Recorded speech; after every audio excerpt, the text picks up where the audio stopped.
प्रिय मित्रों, स्वागत है आप सबका आपके अपने चैनल बायो स्टडी पॉइंट पे। दोस्तों, जैसा कि आप सभी लोग जानते हैं कि जीआईसी तथा जीजीआईसी के लिए हम लोग अपनी श्रृंखला स्टार्ट करने जा रहे हैं। जीएस की वन लाइनर श्रृंखला है जो आपके हित में है और आपके लिए लगातार समर्पित है। तो बात अगर हम यहाँ पे करें भारतीय इतिहास की, तो भारतीय इतिहास में प्राचीन भारत से हम लोग शुरू करने जा रहे हैं, जिसमें आज हम लोग पढ़ेंगे प्राचीन भारतीय इतिहास के स्रोत। कहाँ से शुरू करेंगे? भारतीय इतिहास का स्रोत क्या है, वहाँ से हम लोग शुरू करेंगे और एक एक सेगमेंट आगे बढ़ेंगे। बस करना ये है कि आपको चैनल को सब्सक्राइब करना, अपने दोस्तों को शेयर करना। चलिए आगे बढ़ते हैं। भारतीय सभ्यता विश्व की प्राचीनतम सभ्यताओं में से एक है। समयानुसार भारत देश अनेक नामों से जाना जाता रहा है, जैसे कि यूनानियों ने भारत को इंडिया कहा। अब आपको यही याद रखना है कि जैसे प्रश्न में पूछ लेगा कि निम्न में से किन देश के यात्रियों ने या निम्न में से किसने भारत को इंडिया शब्द से संबोधित किया था, तो इस चीज को बताने के लिए आपको यूनानियों को याद रखना होगा कि यूनानियों ने भारत को क्या कहा था? इंडिया कहा था। जबकि वहीं पे अरब और ईरानियों ने इसे हिंदुस्तान का, हिंद नदी के तट पे बसे होने के कारण, हिंद सागर के तट पे बसे होने के कारण किसने? अरब और ईरानियों ने इसे हिंदुस्तान कहा। कहने के लिए बहुत बेसिक क्वेश्चन है, लेकिन यह प्रश्न जब आ जाता है और माइनस मार्किंग में आ जाता है तो कन्फ्यूजन क्रिएट करता है। इसलिए एक बार अगर पॉइंट को ध्यान से सुन लेंगे, समझ लेंगे, तो कभी गलत नहीं होगा। यूनानी ने क्या कहा था? इंडिया कहा था। अरब और ईरानियों ने क्या कहा था? हिंदुस्तान कहा था। मत्स्य पुराण की अगर बात करें तो भारत को 9 भागों में बांटा गया। बस आपको इतना ही याद रखना है। कौन कौन से भाग थे वो तो मैं अभी आपको बताऊंगा ही, लेकिन आपको लर्न करके जो याद रखना है वो कितने भागों में रखना है? 9 भागों में बांटा गया था। अगर आपसे पूछ लिया जाए कि मत्स्य पुराण के काल में भारत को कितने भागों में रखा गया था, कितने भागों में विभाजित किया गया था, तो आपको याद रखना होगा 9 भागों में विभाजित किया गया था। मुझे उम्मीद है कि आपको ये चीज़ें पसंद आ रही हैं। आप अगर ये चीज़ें पसंद आ रही हैं तो आप चैनल को सब्सक्राइब कर लीजिए और नीचे कमेंट करके बताइए कि आपकी ये श्रृंखला लगातार आगे बढ़ाई जाए। आप अगर 100 लोगों का कमेंट आ गया तो लगातार ये श्रृंखला आपकी आगे बढ़ती रहेगी। आपको 100 लाइक करने हैं और 100 कमेंट करने हैं, तो आप अपने दोस्तों से भी कहिए कि ज़रूर करें। चूँकि ये श्रृंखला मुझे लगता है कि अगर हम लगातार ऐसे आगे बढ़ाते रहेंगे तो एक समय ऐसा आएगा कि हमारा लगभग 70 से 80 दिन जाते जाते पूरा कोर्स कवर हो जाएगा।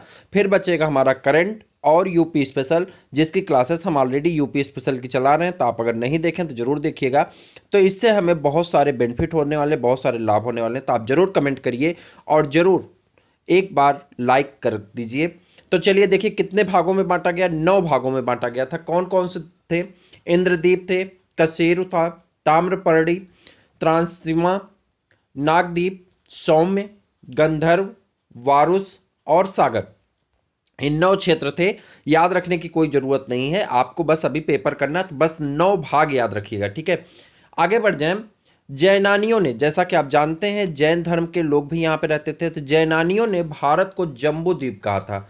जम्बू आप जानते हैं उत्तर में स्थित है, जम्बू द्वीप कहा था। माना जाता है कि राजा दुष्यंत के पुत्र भरत, आप याद रखेंगे एक बार प्रश्न पूछा गया है कि किसके पुत्र थे जो भरत के नाम पे भारतवर्ष पड़ा, वो किसके पुत्र थे। चूंकि ये देखिए नॉर्मल क्वेश्चन 6, 7, 8 का नहीं है, आपके जीआईसी का पेपर है, आप यूपीएससी का पेपर देने जा रहे हैं, तो प्रश्न का थोड़ा सा प्रारूप बदल सकता है। तो आप कहेंगे किसके पुत्र थे? दुष्यंत के, राजा दुष्यंत के पुत्र थे। भरत के नाम पे भारत का नाम क्या पड़ा? भारत पड़ा, ठीक है।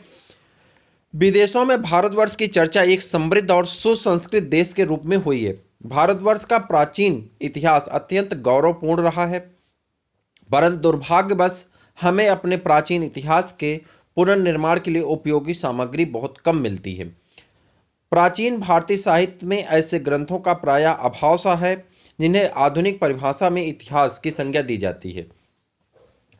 आधुनिक इतिहास को जानने के लिए इस भारतीय इतिहास को जानने के लिए इसे मुख्यतः 3 भागों में विभाजित किया गया है। साहित्यिक साक्ष्य, विदेशी यात्रियों के विवरण और पुरातत्व संबंधी साक्ष्य। 3 साक्ष्य हैं, साहित्यिक साक्ष्य है, विदेशी यात्रियों के विवरण हैं और पुरातत्व संबंधी साक्ष्य हैं, ठीक है। साहित्यिक साक्ष्य की अगर बात करें तो साहित्यिक साक्ष्य के अंतर्गत साहित्यिक ग्रंथों से प्राप्त सामग्रियों का अध्ययन किया जाता है। यह 2 प्रकार के हैं, धार्मिक साहित्य और लौकिक साहित्य। धार्मिक साहित्य जिसमें धर्म ग्रंथ आते हैं और लौकिक साहित्य जिसमें लोक संस्कृत आती हैं, लोक सभ्यताएं आती हैं, लोक से संबंधित चीज़ें आती हैं, तो उसे लौकिक साहित्य कहते हैं। और धार्मिक साहित्य में धर्म संस्थाएं आती हैं। धार्मिक साहित्य के अंतर्गत ब्राह्मण तथा ब्राह्मणेतर ग्रंथों की चर्चा की जा सकती है। ब्राह्मण ग्रंथों के अंतर्गत वेद आएंगे, उपनिषद आएंगे, रामायण आएगा, महाभारत, पुराण और स्मृत ग्रंथ आते हैं। कौन कौन से? वेद, उपनिषद, रामायण, महाभारत, पुराण और स्मृत ग्रंथ आते हैं।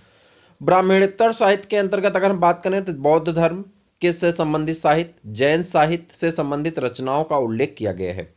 वेद की अगर हम बात करें तो यह भारत का सर्व प्राचीन धर्म ग्रंथ है, जिसके संकलनकर्ता महर्षि कृष्णदेवराय वेद व्यास हैं। याद रखिएगा, किसने वेद लिखा है? महर्षि कृष्णदेवराय वेद व्यास को का माना जाता है। प्राचीन काल के अध्ययन की समस्त जानकारी हमें वेदों से ही उपलब्ध हो जाती है। वेदों की संख्या 4 है। वेदों की संख्या कितनी है? 4 है। ऋग्वेद, यजुर्वेद, सामवेद, अथर्ववेद। इन चारों वेदों को संहिता कहा जाता है। क्या कहते हैं? संहिता कहते हैं। चारों वेदों के संकलन को क्या कहते हैं? संहिता कहते हैं। ठीक। ऋग्वेद में न केवल भारतीय आर्यों की बल्कि समस्त आर्य जाति की प्राचीनतम रचना है। विद्वानों के अनुसार इसकी रचना आर्यों ने पंजाब में की थी। आर्यों ने ऋग्वेद की रचना कहाँ पे की थी? पंजाब में की थी। कहाँ पे की थी? पंजाब में की थी। ठीक है। चारों वेदों में सर्वाधिक प्राचीन ऋग्वेद में 10 मंडल, 8 हस्तक, 10,600 मंत्र और 1028 सूक्त हैं। देखिए, प्रश्न यहां से पूछा जाता है कि कितने सूक्त हैं चारों वेदों में, तो आप कहेंगे कि 1028 सूक्त हैं। मंडल कितने हैं? 10 मंडल हैं। ठीक। उसके बाद ऋग्वेद का रचना काल जो माना जाता है वो 1500 ईस्वी पूर्व से लेकर के 1000 ईस्वी पूर्व के बीच में माना जाता है। ऋग्वेद का दूसरा और 7वां मंडल सर्वाधिक प्राचीन तथा पहला व 10वां मंडल सबसे बाद का मंडल होता है। तो इन चीज़ों पे बारे में हम आगे फिर चर्चा करेंगे।